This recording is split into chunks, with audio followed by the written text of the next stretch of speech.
L'area olimpica in casa è qualcosa che io invidio ai nostri atleti italiani, perché significa prima di tutto creare il presupposto per una società che cresce, per una cultura che migliora. Tra gli ospiti di Esportiamo Inclusione, Antonio Fantin, 7 medaglie nel nuoto paralimpico, l'ultima a Parigi 2024, 13 titoli mondiali e 20 vittorie ai campionati italiani.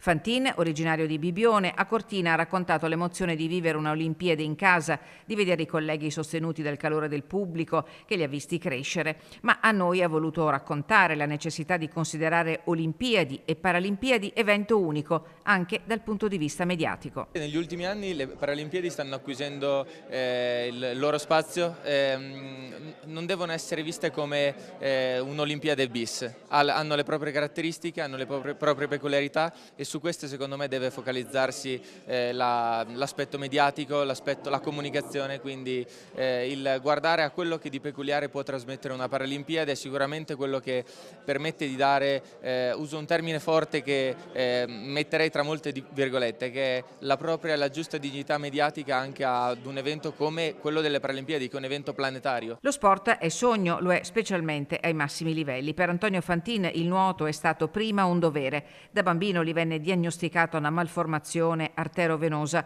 condizione che lo portò a praticare sport molto presto come riabilitazione. Oggi nuotare è un piacere e un obiettivo. Io parlo sempre di obiettivi, che significa porre una data di scadenza a quel sogno e provare a renderlo realtà. Però in questo momento è giusto guardare i sogni dei nostri azzurri che sono impegnati in questi giorni.